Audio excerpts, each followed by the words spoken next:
Salom, sizlar bilan Lisa va bugun Ellaga menga xohlagan savolini berishga ruxsat beraman. Men nimadirni o'ylasam bo'ladimi?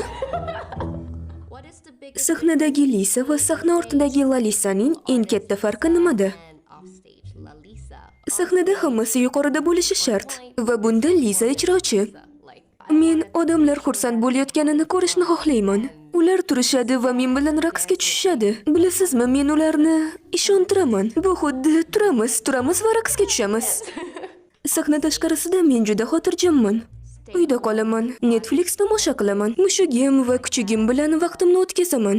U meni ustimga o'tirsa, mening mushugim. Va uning xirillashi shunchaki ajoyib. Sahna oldidan qiladigan odatiy ishlaring. Men biroz cho'zaman, ibodat qilaman va uxlayman. Biroz mizg'ib uxlab olaman. Nima Blackpinkdagi qizlar bilan unutilmas tajriba bo'lib qolgan. Mening qizlarim bilan o'tgan yilgi tur hammasidan ham shopping qilishni yaxshi ko'raman va ovqatlanishni ham yaxshi ko'raman. Shuning uchun har doim ulardan qayergadir borishni va mazali ovqat yeyishni so'rayman. Biz har doim sayohat qilamiz va ko'pincha vaqtimizni birga o'tkazamiz. Xursand bo'lamiz, xafa bo'lamiz, lekin bilasizmi, bu menga yoqadi. Blackpinkdagi qaysi a'zo yaxshi maslahatlar beradi? Bu qiyin. O'ylashim bo'yicha ularning hammasi. Ular juda ham har xil, lekin hammalari yaxshi eshitishadi. Ular menga yaxshi maslahatlar berishadi. Sen yaxshi maslahat berasanmi?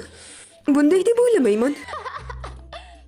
Qaysi proyektingni xoreografiyasini o'rganish eng qiyini bo'lgan? Birinchi kuni hammasi qiyin bo'ladi, lekin hammasidan ham qiyini Rockstar qo'shig'ining klipi bo'lgan edi. Pardoz qilishni boshlashgunga qadar o'rganganman. Keyin esa biz syomkani boshlaganmiz. Bu bir kunda bo'lmagandi, balki bir soatda. Keyin pardoz, sochlar, keyin men klipda suratga tushganman. Qanday dahshat. The White Lotus'da sening yoqtirgan tajribang qaysi bo'lgan? Super. Bu aktyorlar bilan aloqa. Ular juda yoqimtoy. Men ularni yaxshi ko'raman. Hammasidan ham har bir uchrashuvda mazali tayyor ovqatini yeyish eng yaxshisi bo'lgandi. Eng past baholanadigan tayyor ovqati qaysi? Ular ko'p. Komuyan, bu cho'chqa go'shti. Grillda pishirilgan cho'chqa go'shti. Guruch va maxsus sous bilan. Qaysi tayyor ovqatini sen yaxshi tayyorlaysan? Men pishirishni bilmayman, lekin faqat tayyor uslubida omlet tayyorlashim mumkin. Qisqichbaqalar, cho'chqa go'shti va maxsus sousni qayerga qo'shishni bilaman. Bu mazali. Juda mazali. Katta bo'layotganingda qaysi artistlardan ilhom olgansan? Rihanna, albatta. Uning qo'shiqlari, uning uslubi, hammasi. Kiyinishi menga yoqadi. Kim bilan musiqada hamkorlik qilishni orzu qilasan? Sen Josie. Men uni yaxshi ko'raman. Menga uning uslubi yoqadi. Hozirda qaysi qo'shiqni takror eshityapsan? Jonim bilan buni aytaman. Ariana Grandening Boys Mine qo'shig'i. Qaysi kosmetika mahsulotisiz yashay olmaysan? Lab uchun balzam. Men usiz yashay olmayman. Qachonki sochlarim bunday bo'lsa, menga yoqmaydi. Qandaydir yopishqoq.